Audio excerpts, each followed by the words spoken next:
എന്നെ മാനസികമായിട്ടും ശാരീരികമായിട്ടും പലതവണ ഉപദ്രവിച്ചിട്ടും ഞാൻ എല്ലാം ക്ഷമിച്ചും ഞാൻ കഴുത്തിൽ അയാളുടെ താലിക്ക് വേണ്ടി താലി നീട്ടി കൊടുത്തവളാണ്. അയാൾ എന്നെ വീണ്ടും എന്നെ ചതിച്ചു.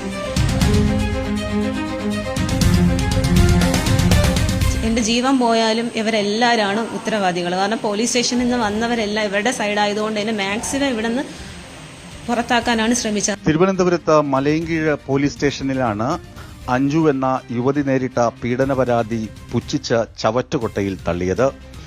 അഞ്ജുവിനെ വിവാഹ വാഗ്ദാനം നൽകി വിവാഹം ചെയ്തുവെന്ന വ്യാജേന തിരുവനന്തപുരത്തേക്ക് കൂട്ടിക്കൊണ്ടുവരികയും കോവളത്തെത്തിച്ച് മൃഗീയമായി മർദ്ദിക്കുകയും ചെയ്ത ഭർത്താവിനെതിരെ അഞ്ജു പോലീസ് സ്റ്റേഷനിൽ പരാതി നൽകിയെങ്കിലും പരാതി സ്വീകരിച്ചില്ല. ഭർത്താവിന്റെ പിതാവ് പോലീസ് ഉദ്യോഗസ്ഥനായതുകൊണ്ടും അയാൾക്കുള്ള ഉന്നത ഉദ്യോഗസ്ഥരുമായുള്ള ബന്ധവുമാണ് കേസെടുക്കുന്നതിൽ നിന്ന് പോലീസ് പിന്മാറിയതെന്നാണ് സൂചന. അഞ്ജുവിനെ ക്രൂരമായി മർദ്ദിച്ച വിവരം മലയൻകീഴ് പോലീസ് അറിഞ്ഞിട്ടും ഇതുവരെ യാതൊരു നടപടിയും സ്വീകരിച്ചിട്ടില്ല.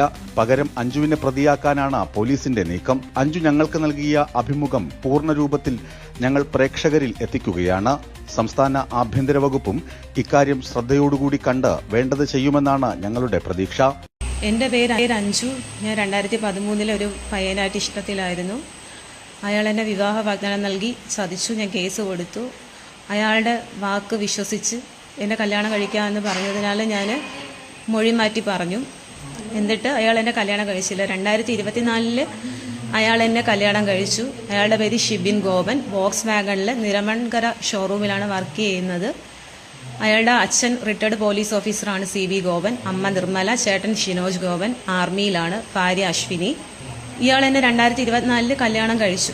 കല്യാണം കഴിച്ചിട്ട് അമ്പലത്തിൽ വെച്ചാണ് താലി കെട്ടിയത്.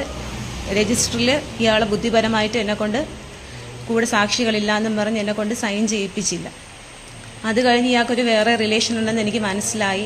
ഇയാൾ എന്നെ കോവളത്ത് കൊണ്ടുപോയപ്പോൾ എന്നെ മാനസികമായിട്ട് ശാരീരികമായിട്ട് എന്നെ ഉപദ്രവിച്ചു. ഞാനത് കേസ് കൊടുത്തു. കോവളം പോലീസ് സ്റ്റേഷനിലാണ് കേസ് കൊടുത്തത്. പക്ഷേ ഇവൻ്റെ അച്ഛൻ്റെ സ്വാധീനം കാരണം കേസൊന്നും രജിസ്റ്റർ ചെയ്തില്ല.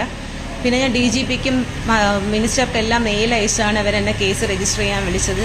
എന്നിട്ട് ഞാൻ പറയുന്ന മൊഴികളൊന്നും എടുക്കാൻ അവർ തയ്യാറായിരുന്നില്ല. മജിസ്ട്രേറ്റിന്റെ മുന്നിൽ പോകുമ്പോഴും ഇവർ ഇത്രയും മൊഴികളെ അവിടെ കൊടുക്കാൻ പാടുള്ളൂ എന്നും പറഞ്ഞ് എന്നെ ഭീഷണിപ്പെടുത്തിയിട്ടുണ്ടായിരുന്നു. സ്റ്റേഷനിൽ ഞാൻ വീട്ടിൽ പോകുന്ന രാവിലെ വന്നിട്ട് സ്റ്റേഷനിൽ വീട്ടിൽ പോകുന്നത് 8 മണിവരെ എൻ്റെ വീട്ടിലെത്തുമ്പോൾ ഒരു തുള്ളി വെള്ളം പോലും എനിക്ക് അവിടെ നിന്ന് തന്നിട്ടില്ല. മാനസികമായിട്ടുള്ള ഒരുപാട് പീഡനങ്ങൾ ഞാൻ സ്റ്റേഷനിൽ അനുഭവിക്കേണ്ടി വന്നു.